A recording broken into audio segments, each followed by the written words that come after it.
Welcome everyone. Really nice to see a lot of people joining and showing up today. Yep, today's topic is if you can't prove it, you didn't save it. Like a lot of you of the audience will already know IPMVP and measurement and verification, some not at all. But the idea is to give a bit of insight into the history, but especially have a great conversation with Steve, who is both a very knowledgeable as well as a really nice person to talk to. And a lot of great topics will always pop up when we have a conversation. So really looking forward to this one. Maybe we can start with a quick intro, Steve, for those that might not know you, although I think most people in the audience will know you. Oh, I'm sure there's quite a few that don't, but yeah, hi, Joachim, and really a pleasure to finally be here. We've talked about this for like several years now, For a while, and indeed. thrilled to have this conversation with you now. You're a practitioner doing this stuff. I'm more or less a consultant, though I do have several jobs now where I'm doing M&V, and we'll talk about AI later. But yeah, I think the main draw was that a long time ago, there was a need for a means of standardizing how people reported and claimed impacts from energy management projects. And that happened to be with the federal government in the United States. So an act of Congress literally started off something where there was not at that time a standard document or standard documents and methods, and they needed it. And I happened to be working at a national laboratory in Berkeley, California, where I currently live. And that laboratory had done a pilot project in performance contracting. So we'd gone through the ropes a little bit about metering and measuring and thinking how we were going to quantify the impacts. And based on that, I was asked to come back and work on a project for the federal government, Federal Energy Management Project. That project became the IPMVP. So that's sort of the backstory. We may get into a little more there. Subsequently worked for Lawrence Berkeley Lab, in-house energy management. I'm a mechanical engineer. Went to Enron for a little while, Enron Energy Services, and then that didn't work out. You might have heard, maybe some of you weren't born yet, but it didn't work out, but we did learn a lot. And then subsequently, I've been consulting on numerous M&V, almost everything related to energy efficiency, but also some means of quantifying it, whether it's M&V directly or evaluation in utility programs. And I'm still pretty active in advising companies on how best to do this thing, which is the quantification of good energy management, I'll call it. Mm. Yep. Cool. I think really cool story. And then those people that know what IPMVP exactly is and how it shaped thinking in the energy world, it's pretty impressive already. But I think also standards that came later, like ISO 50001, etc., that really use a lot of those concepts as well. So pretty important there. For myself, I'll keep it brief, but I'm the CEO and co-founder of NRC. Background as also an engineer, but not a mechanical one. In my side, it's climate science and environmental technology. And yeah, we pretty much co-founded NRC after, personally, I was in the industrial world doing a lot of efficiency projects, not only energy, but just general efficiency projects. And Maarten, really, my other co-founder, was a CMVP.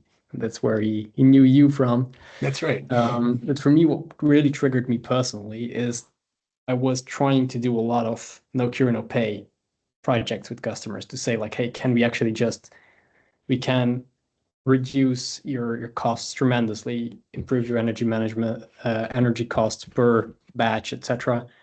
But there was always this hesitation, like, yeah, but we don't have a framework to measure that, and we don't have an objective way to do so. So please just do time and material. And then you got into a thing where people just worked hours, but not necessarily like goal or like oriented in a way. Mm-hmm. So the fact that in the built environment, we do have a framework. It's not perfect. We'll talk about that, but it's way better than no standard. Was really a big trigger for me. And I do see a lot of potential in the future, even for standards like this, counterfactuals, as you call it, Yep. way Yep. beyond the classic scope of IPMVP in a way. So that's enough about me, I think.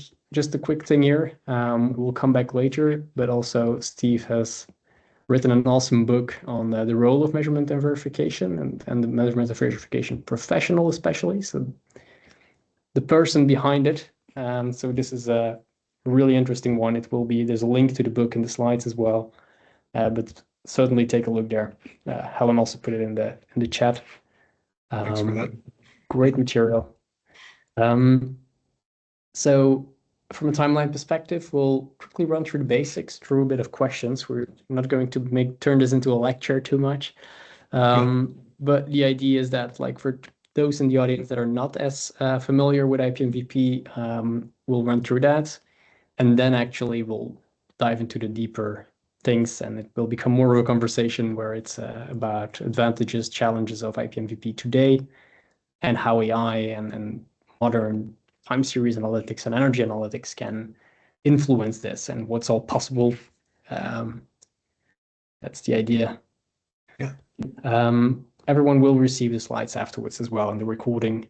So if you want reference material, you can.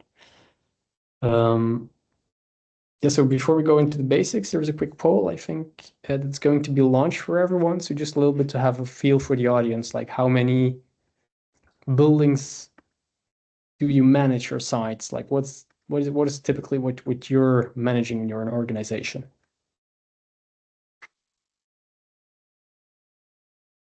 So we'll come back to that in a bit. But this will be about how a protocol for energy service companies became the global standard for measurement and verification in general. Like, how do you verify energy savings, actually?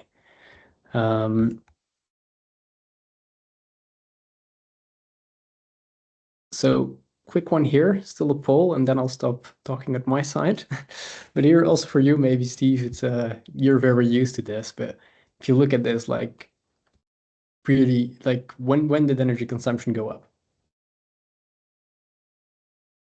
Well, between brackets. So,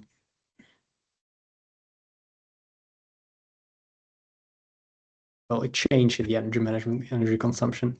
It's a question for the whole audience, but so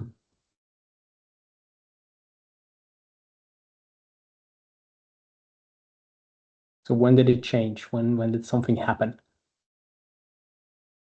It's a question to the audience. You don't necessarily have to answer it like this, but Helen will share the results in the chat. Everyone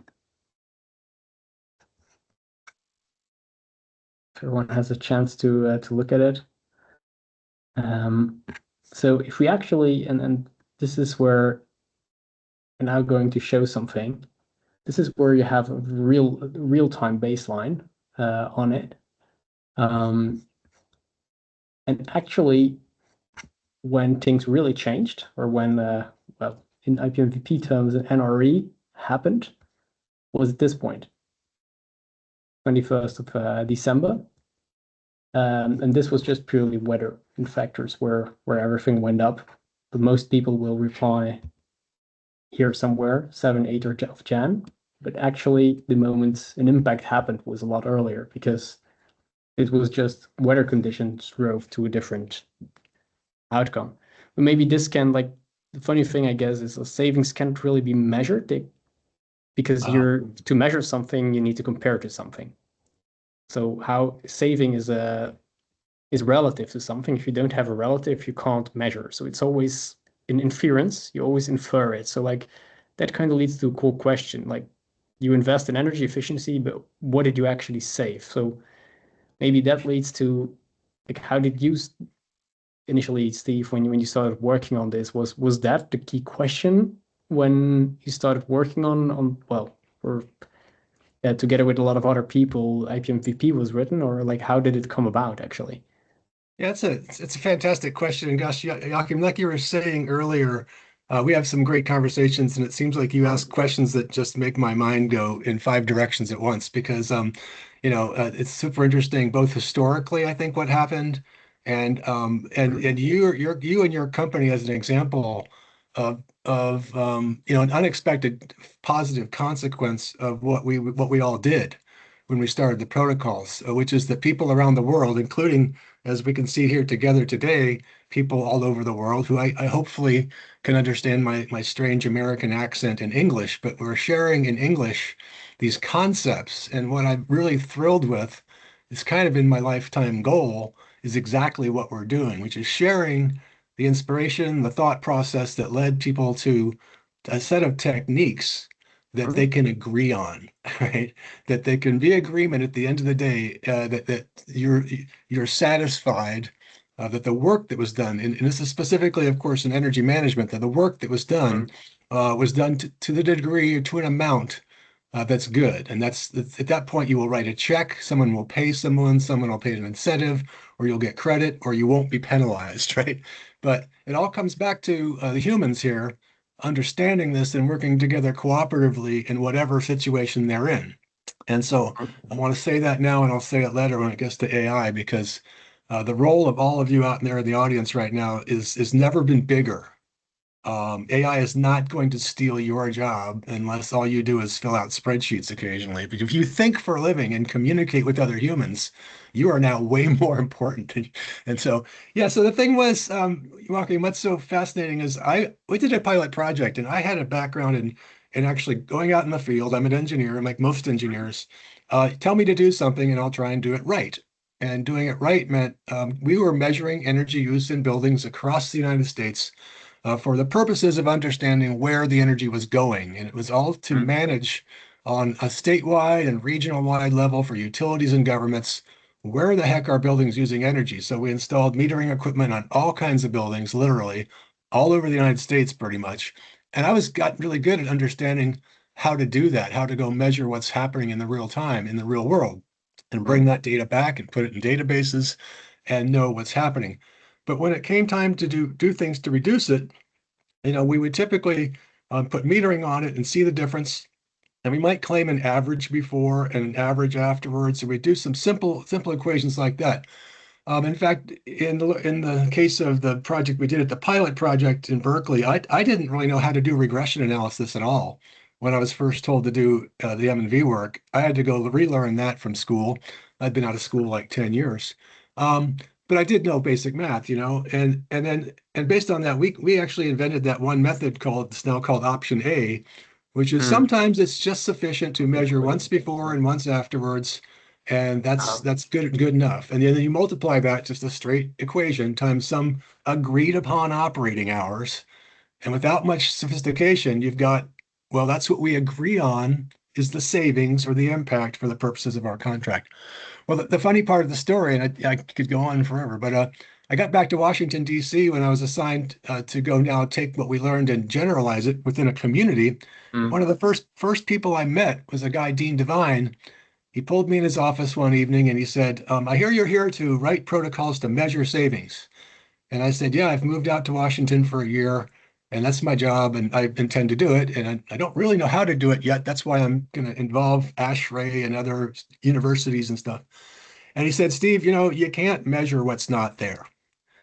He said, I don't want to disappoint you, but I go, but Dean, I just signed up for a year to do that. I have to come up with ways to do that. He goes, you can't. And it literally put a chill down my spine, I'm like, I think he's actually right.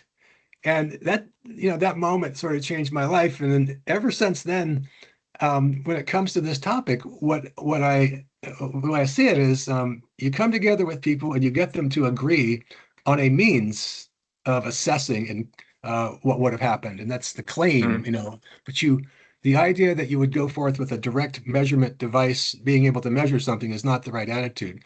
So yeah, I learned that all very early in my work, and it's stuck with me for a long time. Yeah. That's these little things that are not complicated, but still not obvious at all.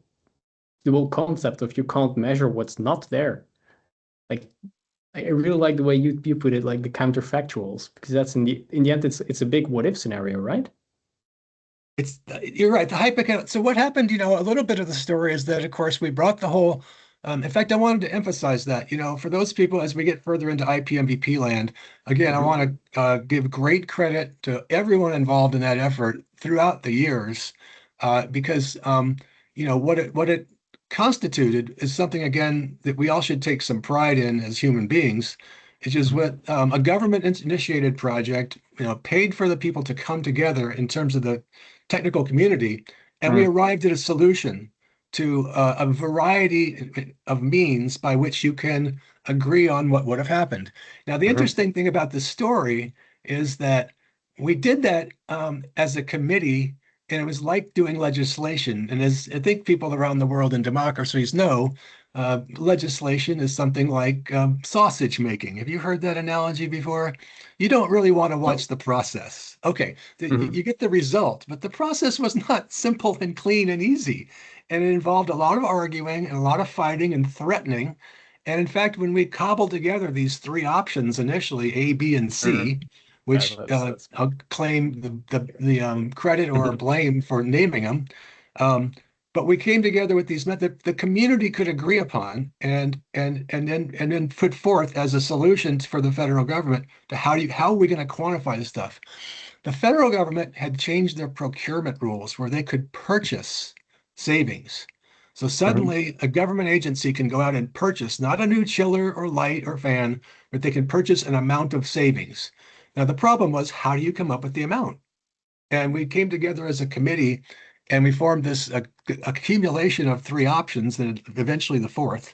But it was really a political document. That's what I think is important for people to recognize. It was an agreement among various parties that this was a good enough solution to a problem. It just turned out later, Joachim, only a few years ago that I started really using the word counterfactual. Even though that was true then, we didn't call it that, right? I know it's a concept you like. That's your way forward, right? Well, that came through another short story, which was that I was talking to someone on a bike ride one day, and I told them what I did for a living. And without knowing anything more about what I did, they said, "Oh, you just design your own counterfactual for each project."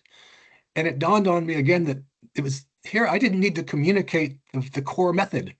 They already knew what I was talking about. Wow, okay, so that means this is universal. Like a lot of, and it turns out econometrics and again, I mean, the IPMVP process is really a form of science. It's a scientific method, essentially. So, but again, back to the initiation, it was really a political document when it was started. It was what we could agree upon getting together. So, yeah. So that whole thing of that. That's awesome context, because that also means like there is a lot of great concepts and it's an objective way between brackets, but at the same time, it's like a compromise because it's a political. Absolutely. It's that it was not formed forward thinking as a scientific or technical document. It was a compromise between parties who had different methods of doing something similar. It turns out, as we all learned over the last 30 years, that each of those methods applies better or worse in different situations. And ultimately, the document was kept general enough and flexible enough so that it accommodated a lot of stuff over the years. I think that's what led to its success. It was roughly right. It packaged a lot of stuff together. And it gave a framework to people. Yeah. I'm quickly going to just reiterate two things, and there, Steve, it's just to give a bit of the basics for the audience for the part of the audience that doesn't know IPMVP as a concept, and then you please correct me where I'm wrong because you're more knowledgeable on it than I am. So let's do that for 2 minutes. Also, there's a question in the chat from PJ Hartman. Do you look at degree days and use of the building when you compare energy use? Do you compare occupancy rate of the buildings and but also installation concepts? Actually, first of all, it depends on what of the options you use. So option C is kind of where you look at the whole facility, and at least within NRC, that's the preferred approach. And why is that? If you retrofit an installation, you can measure, hey, this light bulb consumed so much, and I plug in another light bulb, or like you just measure lighting and how much does it, when it's on, how much does it consume before and after, times X hours of usage. The thing is, you then sometimes see, hey, we did a relighting project, but people put the lights on a lot more, or the light sensor doesn't work properly since then, so actually the lights are on 3 times as much. So actually, you're not saving anything, even though, yes, the LED lights are a lot more energy efficient than your light bulbs. So in the end, it's about, is your actual consumption down? But you want to compare that to what it would have been, your counterfactual, your what if scenario. And that's the inference you talk about. So this is what you typically, in our opinion, actually, it's the best approach. This can work for individual improvements, or also during commissioning, it helps a lot. That being said, because the question in the chat was, do you look at degree days, etc.? Like degree days, heating and cooling degree days are in a way a simplified approach to compensate a little bit for context. What you really want to do is create a model. And the classic IPMVP approach is on monthly data, so is a multivariate linear, typically linear, not necessarily linear, but regression model, where you create based on your data, like what are the influencing variables, and then it's a factor of temperature, but also a factor of, it can be other variables, it can be occupancy, whatever context data you have. Am I right, Steve? Or where am I wrong in this? No, it's right. It's good to hear you try. So I think the way I've come to think of it more recently is and if you're using the word inference a lot, and I think the other word is evidence. And I believe uniformly and across the board with energy management, what we first, I guess, should have put on the table here is that we're in this world where typically the topic that we're thinking about are facilities. Of course, we can use the word facility to mean anything, like an industrial facility or a building. Okay, but these are energy consuming systems, right? And we're asked as engineers and people with intention to maintain, say, cost, right? Just to keep costs down. That's one thing. Or maybe we're talking about carbon now. Or maybe now we're talking about sustainability goals for corporations. Or maybe we're talking about building performance standards, where there's penalties if we don't meet certain targets. Whatever it is, in the case of the birth of IPMVP and the FEMP program, it was performance contracting in the government to respond to the first big oil crunch, the first big Gulf War, wars with Israel and the Middle East, and then the Saudis cut us off. And so, in a result, we were trying to just conserve energy. Well, whatever that goal is, we all know as energy engineers that energy comes into our facilities and we use it productively and profitably if we can. But as things change, new equipment, new devices are available, or new techniques are available. There's almost always an opportunity to optimize from where we are to something that is, better or more optimal. And in that sense, then our goal is to really characterize that existing system and understand it so well that if we do, if we know it's possible, that's the evidence collection part. And from that evidence, as you mentioned, the simple way of thinking is you build a model of some type. You build a model of some type, but also at some boundary, either directly around the equipment or around some large system or around the whole building. So boundary, model type, and then you measure for some period of time. That's duration. Those to me are the three dimensions I talk about now, about that are universal, I believe. The model becomes updated after you've done your projects, and the model represents everyone's agreed upon agreement on what would have happened without the project.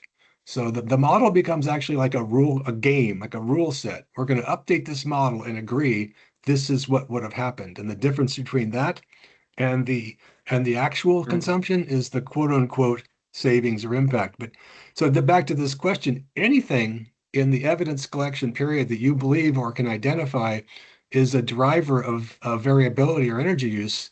That's the goal of an M&V professional, is to find those drivers and see if they can cost effectively collect that information such that they can build a model. Yeah, that was a lot of words, but yeah. Indeed, but I mean, in essence, like sometimes if you then ask that question, what do you use? You can use all of those, or you can go a lot. You can go a lot further, or you can go a lot more limited, I guess. And we'll come back to that later in the presentation. What we've been focusing on is really how can you integrate like really the buildings or the assets behavior to the biggest extent and the most accurate extent possible, Yep. with as many factors as possible, where Yep. heating and cooling degree days are by default an oversimplification of reality. It's better than nothing. I mean, better than comparing to last year. You're doing a lot better if you already do that, but it's not accurate at all as a base model, but it's way better than nothing.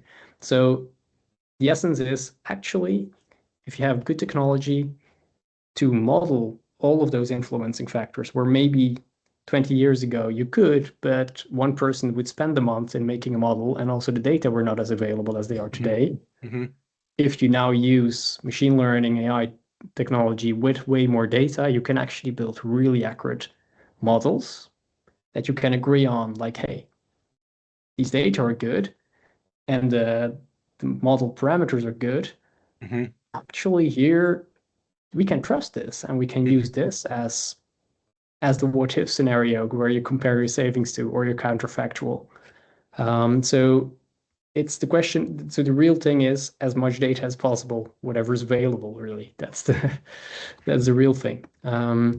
Quickly on this, these are the classic model quality parameters. You can use others, but these are the ones that are in the option C typically lined out and typically used. Just what's important for what's coming later. This is more the baselining method if you really want to just go model energy use, not other factors yet. But the essence is that you have a combination of variation. So like how far are you aiming around the target? And bias, which is this one, where you're like, are you typically you can be very close to the target, but always a little bit above or always little bit below. So it's the measure of like one is how close, how much do you vary around it, and the other one is like are you then on average spot on or on average a bit above or below? And both are really important to have a great model because low bias means it averages out really well. And where this one means you have good accuracy on a granular level, in essence. I hope I'm summarizing that well. I'd just like to add to that that those aren't things we really invented, right? These are all, and I think almost it's very little. If you go back to IPMVP, did we actually invent, except terminology, to adopt these things? But these are common statistical principles, and they pertain to all kinds of scenarios, in different economies and whatever. Yeah, but it's true. Those are good ways to call goodness of fit. Like how good is your model fitting? Exactly. So now we'll actually dive into IPMVP today. So it's 30 years old. Maybe I think this is one where you have quite some interesting points, Steve. Like so it's well 30 years. It depends on when it really started, like when this was officially published Sure. versus when you started working on it. But like in essence, the concepts come from the 90s, if I'm not mistaken. Um, but a lot changed, both technology, data availability, AI, but as well as like energy is not the same anymore. So like, how do you see that? And also in what sense do we have to update the principles behind IPMVP maybe? Yeah. No, it's super interesting. So again, Joachim, it's great to have the opportunity to sort of tell the history and story, and again reinforce that for all the people that are out there applying IPMVP still, for the most part, it's a good set of tools to start with. And what I think it did was bring something that's quasi-scientific to this world. It brought a bunch of characteristics beyond just the engineering, and some of those are. I think the most important is just that there is no single way to measure something that doesn't exist. So if you start there, and if you go one step further, that you say this means any situation in which the collective parties and stakeholders want to quantify impacts, they've got to come up with a plan ahead of time. So the M&V plan was a great idea. so that was a core principle of IPMVP is that before you start, you come up with a plan, and all parties should agree to that plan. Mhm. And that plan again becomes something like a blueprint, a game that restrains the Wild West a little bit Mhm. for the purposes of that project. Another thing that was really important about IPMVP was it recognized there's like for any one technology or project, there might be some better or worse general ways to do it. But until you've gone to the actual building and looked at the cost to install metering or the challenges of that building or the changes, you Mhm. really need a one by, well, you'd prefer in many cases to have someone looking at that. So there's a person, a human in the loop there that can apply professional judgment. And I want to, yeah, so that's what really drove it. Again, as you mentioned earlier, because it was initially built for performance contracting, where Mhm. the measurement and verification becomes, the scorecard, the actual or the meter, right? The negawatt meter that you pay on. Mhm. And and hence it was supremely important that people, if they're going to write a check, you have to make them confident. You brought that word up, confidence.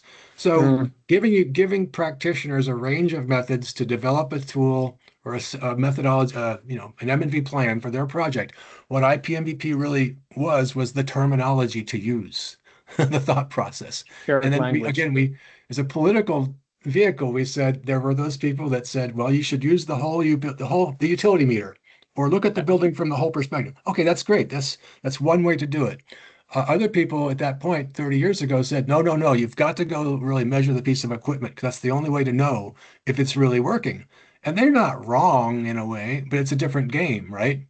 And then later, after the first version, we had three options. The certain people in Texas came to us and said, well, they didn't like that we threw option A in the mix because it was really not like the other options. It did not require continuous measurement, right? Mhm. It's that something that simple is in this, U.S. government document that allows people to quantify savings just by measuring before and after. That's not right.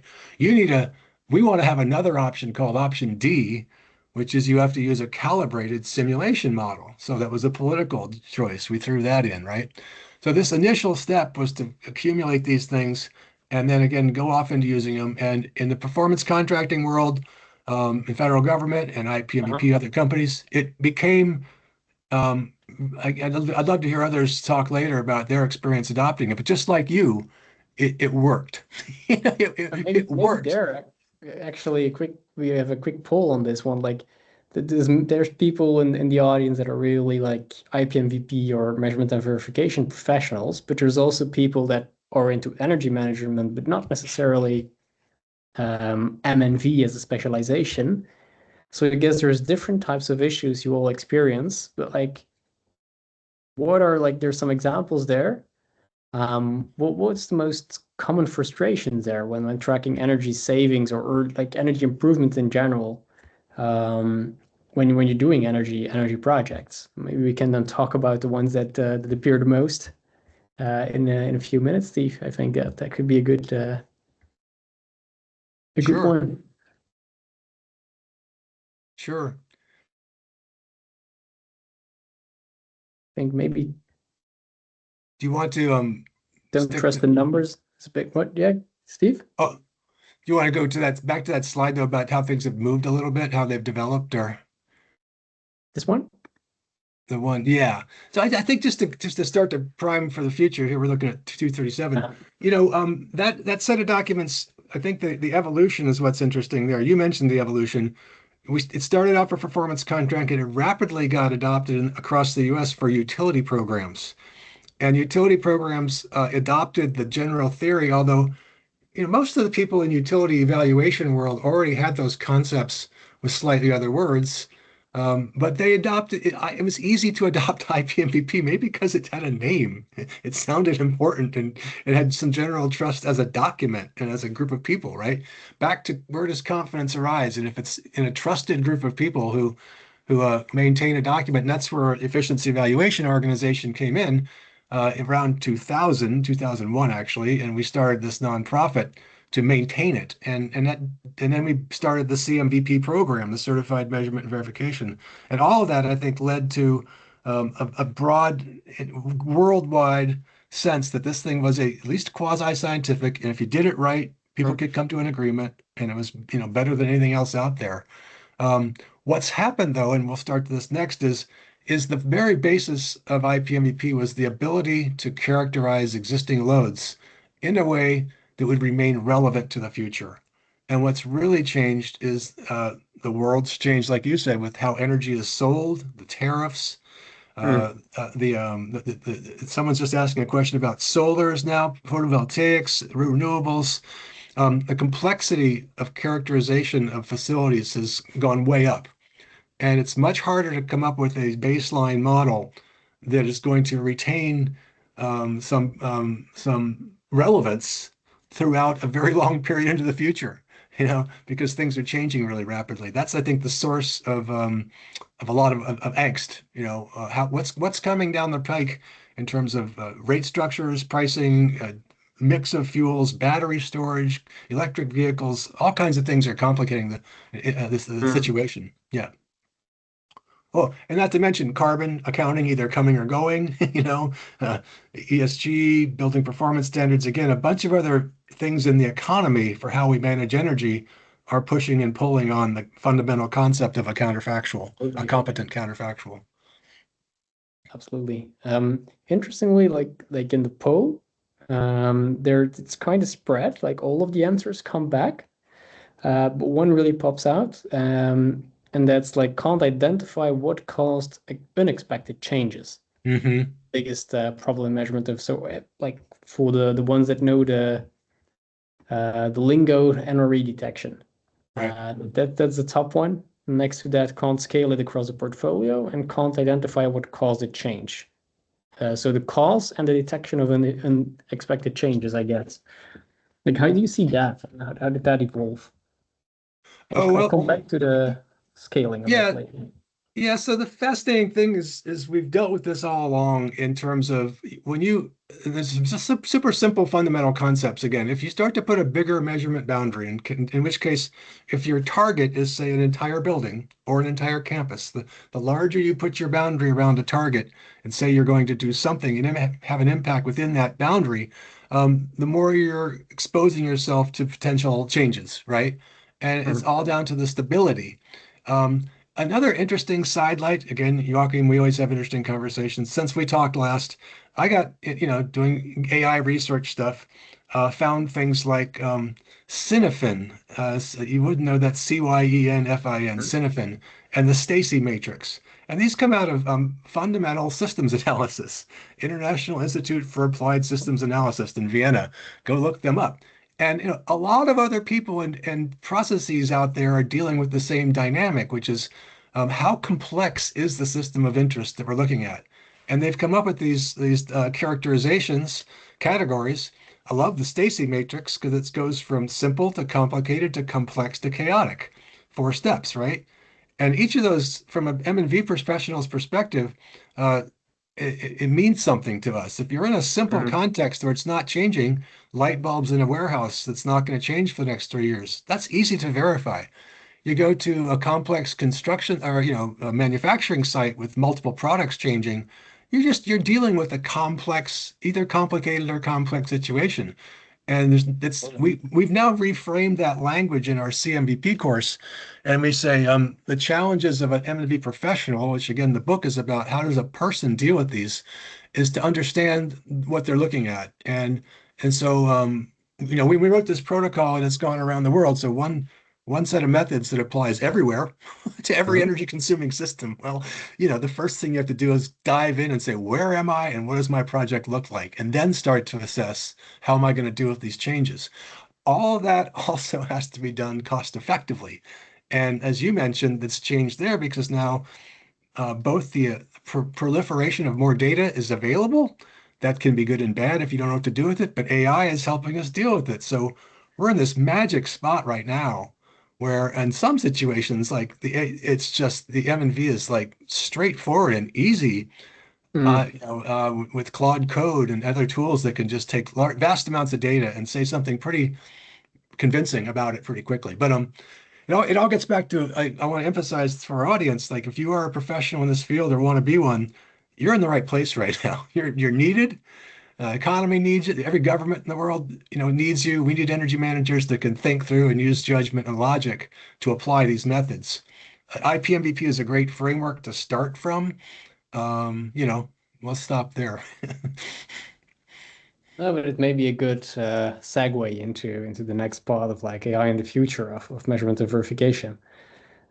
Sure. Because then like is IPMVP still fit for purpose and what are its limits? Like from our perspective, honestly, and it's maybe something we can dive into also if we look at the poll, like still also quite a few people say like, okay, building baselines takes weeks. It's not scalable across sites, and it's hard to get leadership to trust the numbers. Yep.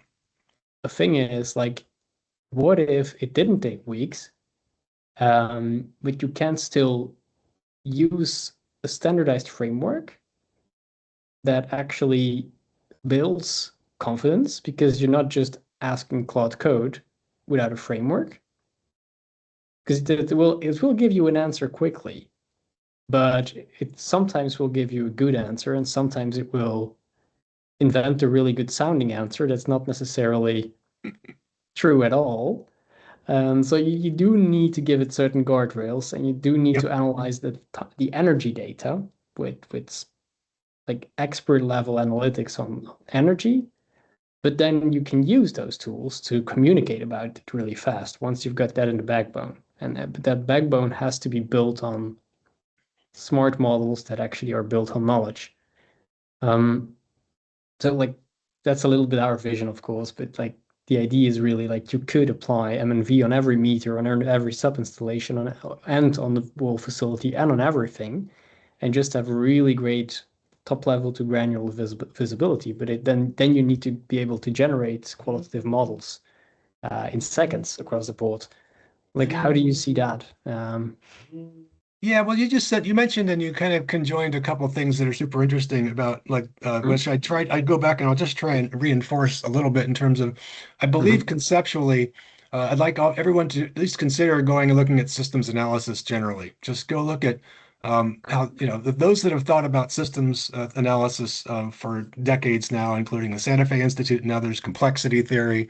That's a good place to start because I think they've negotiated or sought looked at that borderline between complexity and chaos. And complexity you can still deal with in the way you're talking about with more data and more models. But at some point, you go into a regime where the core theme about a counterfactual is that the model you make in the baseline becomes the source of inference. And inference is Yeah, if yeah. it's good inference, it's trustable.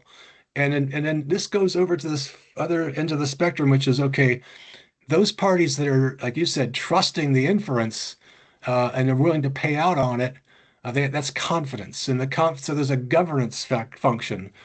Governments, companies, utilities, whoever's paying for the impact has to have that confidence that they're not going to get caught out, right? So the point being, yeah, from that first model, when things get really complicated, there's sometimes no answer to what would have happened because you don't have the information. There's this borderline, using some fancy words, but I love them, between epistemic and ontological. And that boundary is this boundary between when things were happening in the baseline that you saw and understood and characterized, and then when something different from that. That's that non-routine adjustment or non-routine event. And so if you're going to expose yourself to a lot of these non-routine events or ontological events that you didn't have planned out in your model, you need, again, methodologies to recalculate, adjust for those that people have confidence in. And I want to Mhm. just reinforce one more time. You're right. The AI is not going to do it every time. It's a super powerful set of tools to help, but the audience in this room on both sides of every deal are the ones that are going to be the lubricant to make deals work. Because if you go into a deal, here's, I think, one of the things I really wanted to say. Back from the beginning, when we wrote IPMVP, there was also ASHRAE.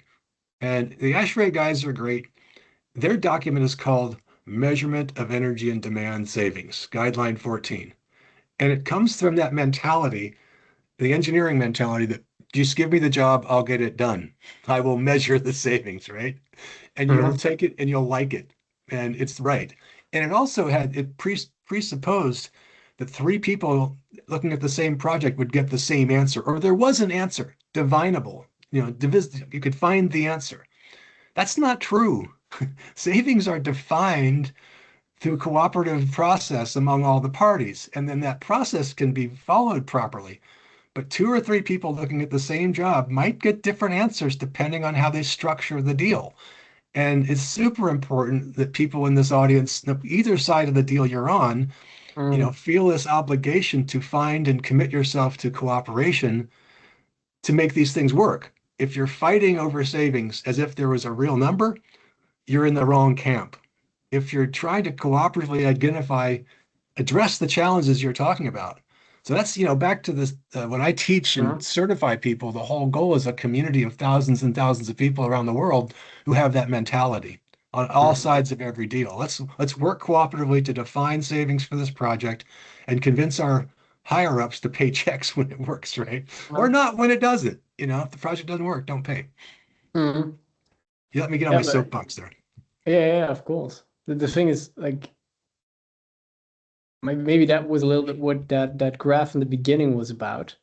It was without a lot of context, right? I think let's jump back into it. But like in the end, this was zero context. So like, did it Right. improve? Did it get worse? Did it? This is just a consumption. So here there is no context, no baseline, no agreed upon baseline, and also no agreed upon way of detecting an unroutine event or something that changed. Yep. This is a combination of things because here there's a baseline. You of course have to agree on the model. Like, do we agree? Does the model quality is good enough? Is the fit good enough? Like, does it make sense? The influencing variables that the model picked and the contribution of them, does it make sense? This is actually a detection of an NRE. So what this actually says is, hey, here we see an inflection point um, that costs you this much in kilowatt hours and in euros, because the euros also depend on other factors than just consumption nowadays. Yeah. Yeah. And Joachim, I'm mm, looking at this and thinking myself, like, you and I have been at this a long time, and you mhm. you take it for granted that people would even know where that model came from. And I think maybe in a future talk we can say, how do you generate models or something like what's the It's a process of discussion on its constructing own. Yeah, these magic things called models? What's it? And because you do have to trust it. The trust in the model that we should have called it from the beginning, measuring, modeling, and verification. It should have been, or it could have even just been modeling and verification. If we left that yeah. M out of it, we should have made that clear. Yeah, But maybe that's the thing. Like, to briefly explain that a bit. Like, okay, this is from our perspective, but in essence, you get data. You do first of all, you clean data up. You get a lot of bad data out, data quality verification. yeah, And in essence, what you want to like, what you do in classic IPMVP, if I can call it that way, it's typically on a monthly basis, but you kind of try to model when is what energy consumption normal? And you create a model that predicts the past in a way, based on historical data. A model that you fit on, hey, this is how it worked, and it kind of seems to fit well all over the time. Like, in a way, it's you typically do it on the last year because if you do it on longer periods of time, there's a lot of changes in that model. But you kind of create a model that predicts how did this assets, this site, this building behave historically, so we can compare the future to it. The thing is with AI models, and I think that is maybe there's a question in the chat like how do you choose between A, B, C, or D? Um, where William answers C as the most accurate one. So that's then the political discussion there. Like what's the most accurate? yeah. Um, I'm personally the most fan of C because it takes into account context. But is it most complex? It is. but actually there's a lot of Well, automation tools, and it I depends. just for the purposes of these that we might be provocative, I'd argue with both of those. But then again, this is probably just calling for another meeting because we're only 7 minutes left to it. So there's so Indeed. many places we could take this. But yeah, yeah. C Uh, is definitely yeah. yeah, go ahead. Well, it gets back to, it's a super interesting thing. Like the model, what's the purpose, right? So if you're looking at the whole facility and you've got a very successful retrofit, but it's in a complex facility where a lot of other things are happening, may have a very successful project that you just cannot see. It's called the signal to noise ratio. And the signal you're trying to find, and again, we are not alone there. There's a super number of other industries that have all these same problems. That's the other thing Mm-hmm. that AI and the modern world is giving us. Get on Claude or Chat or any of them and ask questions, and if you don't like the one, have them talk to each other. But we can learn of all these other industries that are doing many of the same things. Mm-hmm. And once you get into the world of modeling and data modeling, which is where we've been for 30 years, you're in this really there's a lot we can share. I want to add one thing though, because I want to reinforce it, which is, we claim savings as a result of running our models, right? You're not measuring something that's out there in nature, like Mm-hmm. so you're establishing a claim and you're fortifying the claim with your process, and we're pre-registering it. This is something that came up 2 years ago in England, where if we are a quasi-scientific activity, which is why you liked it, it is a practical, standardized, scientific way of thinking about energy management. Um, we came up with 30 years ago as a fundamental thing of IPMVP. You state your plan ahead of time, and You that's agree called on it. pre-registration in the scientific world. It's not done a lot. And actually a really interesting seminar 2 years ago at the Royal Society in London on Mhm. the pitfalls of not pre-registering, which allows people to skew their data or find the data that makes their project look the best. We substantially That avoided that, and that's one of the that's core reasons why yeah. IPMVP survived.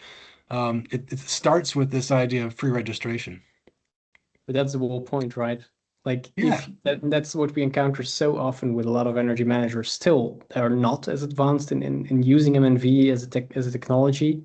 If you if you're going to validate the results afterwards, you can always cherry pick, and you'll always yeah, cherry pick. Sometimes you yeah, want to prove it worked, and then you'll just actually the consumption is up or the cost is up, but yeah, it's because this and this and this. yeah, But you'll always find an excuse to explain up, and you'll find an excuse for down. yeah, The reality is, did you set a model? And yeah, well, like Rob, you said, please do another meeting. We might have to do another one where we actually set up models and a couple of counterfactuals and some scenarios to actually explain it practically. sure. They can come to my Um, class too. Just kidding. exactly. No, why not, actually? Yeah, Or buy a book. yeah, But so the idea of using a certain framework or agreeing on a model if the framework doesn't work, but then also detecting in an automatic way ah, non-routine events. Um, we actually like one of the things NRC has is anomaly detection for buildings and dispatching to facility teams, etc. But the funny thing is, we actually didn't develop that as a facility management tool. It was originally intended. We started building that to detect a non-routine event to compensate models, and absolutely. that just works really well to detect anomalies on the maintenance level. But But it's there's a whole world there, Joachim. I'm seeing Rob. Hi, Rob. Herman. If we're just blinded right now with incoming information from fault detection, anomaly detection, facility management, everyone developing these AI tools and sharing. And I want to focus on two things there. Uh, the success of a project can be attributed to one of two things, or can be calculated. And one of them is just people are satisfied. And I think in many cases, these tools are a way to present a story that your project worked in a satisfaction style. Like, okay, it looks like it's working. We'll pay for it, that new chiller, that new system. And they don't get too much caught up in the actual numbers. The other thing is when you get into the actual number, you're going to pay an amount for an amount that comes out of an M&V plan. Then there's a little more rigor. a little more potential anxiety around, is it the right number? And all those little things, do they add up and matter, Mhm. right? Like how much, and it's always this trade-off, depending on the complexity of your system, how much time, energy, money are you going to spend to identify all those and account for every little one? There's no single answer for that. It's an ongoing challenge. Again, why professionals are needed to make these Mhm. judgments and satisfy all the parties. Like, look, we don't want to go chasing every little thing that changed. Fault detection is great, but everyone's always had that problem. What's the threshold? What constitutes a fault? 1%, 5%, 0.5%. It's different for every system. It shouldn't be about the percent of uh, of the size of the fault. It should be about the statistical evidence level and trust that the Sure, but fault there's is an still actual some trigger. change. To just, if Yeah, it is to trigger something, you have to set a threshold, and that's always been difficult. that's Yeah. there's good methods there, but that might be another one for to talk an hour about. Okay, yeah, exactly. Um, Maybe yeah. We're at the last minute. I don't know if I want to really share this. This is just to give a little bit of a view of what these things look like, but I don't want to stand still on this too much. But the whole idea is just if you use good technologies, whichever one you want to use, there's ways to do it in an automated way to an extent. The interpretation, the manager behind it is key to really communicate about it, but this allows you to deploy it at a way larger scale. And because of that, you don't only use it for this big ESCO and APC projects, but you can actually use it to track every big and small project across the board. And that I think from an NRC perspective is maybe the core message in a way. Like, please start agreeing on what's good, what's bad before doing anything. Like in the end, your whole CapEx deployment across a portfolio, just track it all. And then you get so much more insight. We literally start seeing certain contractors structurally underperforming and others outperforming. And then you can just literally tell, like, hey, always work with these, but they're just doing a way better job. So these things you get next level layers of statistics on top of all of a sudden not a Sure. couple of MNV projects, but hundreds or thousands running, which gives you insights in generally what type of project is actually outperforming and what type of region, with which type of vendor and which type of contractor. So you get a different level of visibility there. Um, so it's yeah, I don't know how you see that, Steve, and then we're Oh gonna yeah, no. So I round just things want off, I to guess. go back to, I know we're running out, but Joachim, I want to congratulate you on the success of your company over time, and the fact that I want for the audience to, again, thanks for being here in your time, and but mainly say, yeah, it's this desire, maybe a feeling like we all have, like it's important to do this work, to know, to use evidence, to trust each other, to force each other to provide the right evidence. And I think that just gives our whole industry this whole much more credibility. So you're out there taking a risk and building tools and getting inspired. And I think you're inspiring another generation. And I'm handing it off to you guys pretty soon. But and Thank you for that. this AI thing is just, I feel like I've got a second win, man. It's just it's just so cool. Very, very powerful tools that in the hands of the right people are great. But be careful. You have to still have to have you humans out there, all You of you professionals, you need go get, domain knowledge and y- interpretation to make it work. yeah, the title of the book is The Role of a Professional. Throw M and V in the middle, but it's professionals make judgments and decisions under uncertainty. That's what you do. Professionalism means you don't know exactly what to do. That's a technician, right? So the role of the professional is to adopt these new tools, and it's so exciting.